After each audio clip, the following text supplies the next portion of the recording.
Translation is an art. जी हाँ, अनुवाद वाकई में एक कला है। एक भाषा के वाक्य का दूसरी भाषा में रूपांतरण करना ही अनुवाद कहलाता है।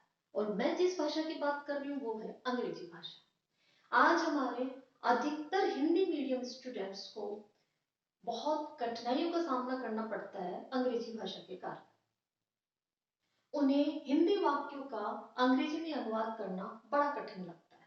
उसका रीजन, अंग्रेजी भाषा एक विदेशी भाषा है और वो हमें सीखनी पड़ती है। तो आज हम जो जानेंगे यहाँ पर वो हिंदी वाक्यों का अंग्रेजी में अनुवाद करने के कुछ सरल से सरल तरीके यहाँ सीखेंगे।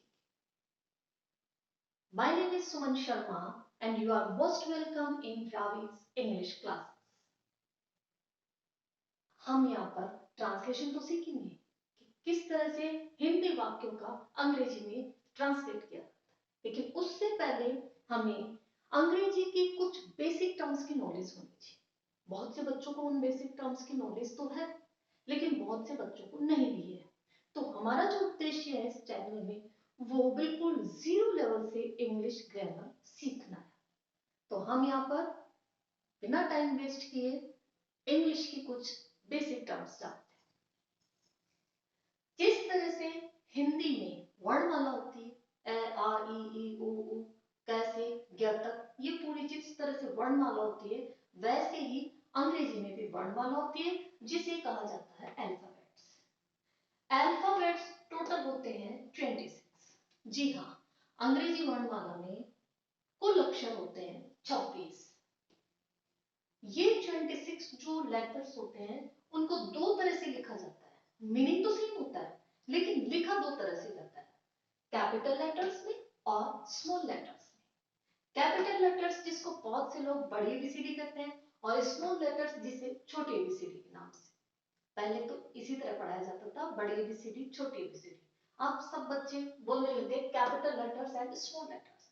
देखिए, इसको लिखा अलग अलग तरीके से जाता है बट इनका मीनिंग सेम होता है। फॉर एग्जाम्पल, कैपिटल लेटर का ए इस तरह लिखा जाता है तो स्मॉल लेटर का ए इस तरह से, बट बोलेंगे दोनों को ए और उनका मीनिंग भी सेम होता है।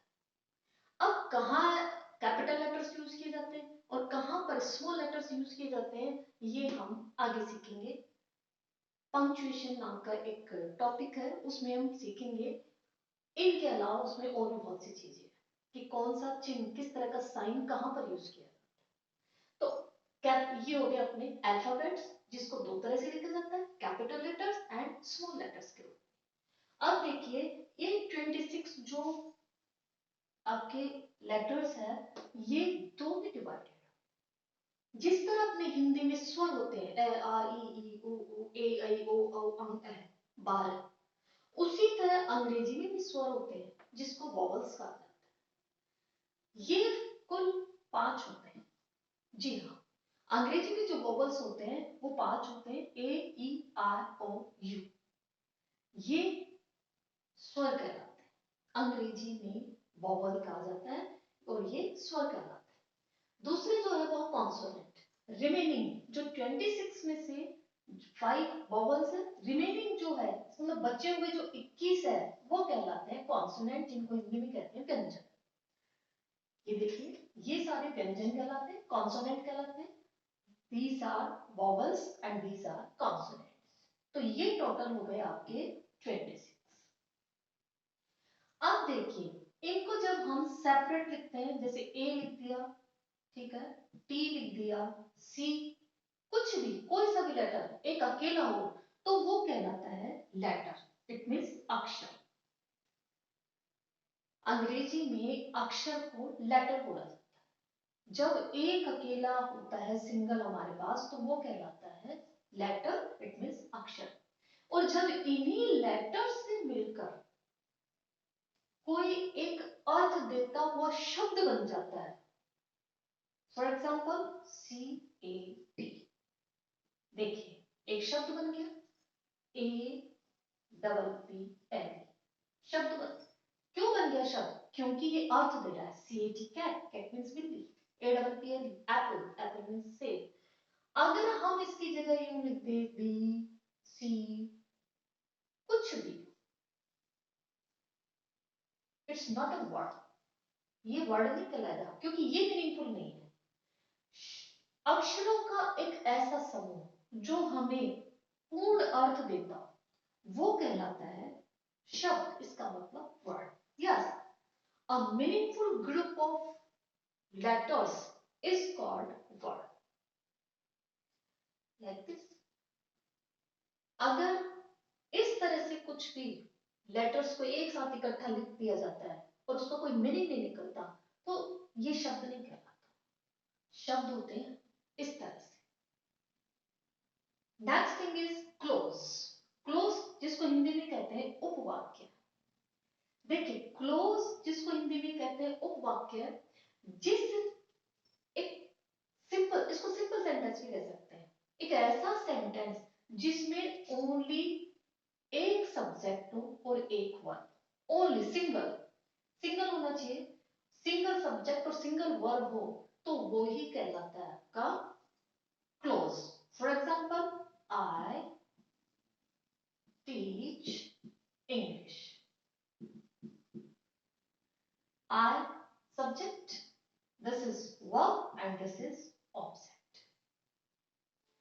Subject, verb, object, subject कितना सिंगल, verb कितना सिंगल, तो ये कहलाएगा। अब देखो ये एक सिंपल सा छोटा सा सेंटेंस भी है, तो ऐसा सेंटेंस लेकिन जिसमें एक ही सब्जेक्ट होना चाहिए, एक ही वर्ब होनी चाहिए, वो कहलाता है क्लोज, उपवाक्य। अब देखिए, ऑब्जेक्ट एक से अधिक हो सकते हैं। I teach English and Hindi हो सकता है, इससे भी ज्यादा हो सकते हैं। तो ऑब्जेक्ट तो ज्यादा हो सकते हैं but subject should be single, केवल एक होना चाहिए और वर्ब भी एक होनी चाहिए, तो ये कहलाता है आपका क्लोज, उपवाक्य। देखिए, विदाउट ऑब्जेक्ट आपका सेंटेंस बन सकता है या नहीं बन सकता? यस, विदाउट ऑब्जेक्ट एक सेंटेंस बन सकता है। For example, she is laughing, subject and verb, object तो है ही नहीं इसमें, तो without object we can make a sentence. तो इसलिए क्लोज क्या कहते हैं कि भाई मेरी रिक्वायरमेंट क्या है कि मेरे पास ओनली एक सब्जेक्ट होना चाहिए और एक वर्ब होना चाहिए। ऑब्जेक्ट हो या ना हो उससे फर्क नहीं पड़ता, लेकिन मुझे एक सब्जेक्ट और एक वर्ब चाहिए, तो दिस इज कॉल्ड क्लॉज, जिसे हम हिंदी में कहते हैं उपवाक्य। अब next thing is phrase. Phrase जैसे वाक्यांश, वाक्य का अंश। ये एक ऐसा वर्ड्स का ग्रुप होता है जिसका अर्थ तो निकलता है लेकिन कंप्लीट नहीं, जिसका अर्थ तो निकलता है लेकिन कंप्लीट नहीं। For example, red apples,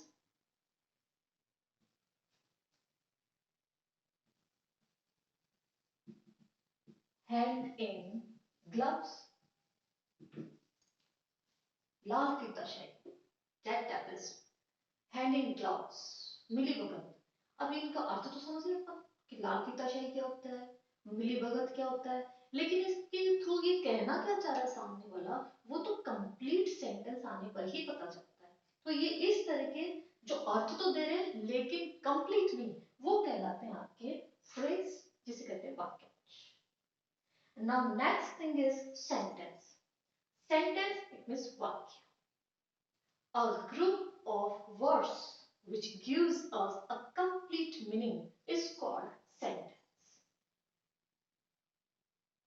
sentence के बहुत से प्रकार होते हैं जो हम आगे पढ़ेंगे। ये हमने कुछ बेसिक टर्म्स जाने, इसके अलावा भी there are so many terms in English language, लेकिन जैसे जैसे हम आगे बढ़ते जाएंगे, जैसे जैसे हमारे पास नेसेसिटीज आती जाएगी, हम उन टर्म्स को भी सीखते जाएंगे। अब हम इसके तुरंत बाद सीखेंगे ट्रांसलेशन, लेकिन वो नेक्स्ट वीडियो में, क्योंकि ये थोड़ी ज्यादा बड़ी हो जाएगी। अगर आपको ये अच्छा लगा हो तो प्लीज सब्सक्राइब कीजिए, शेयर कीजिए और लाइक कीजिए। Thank you and have a nice day.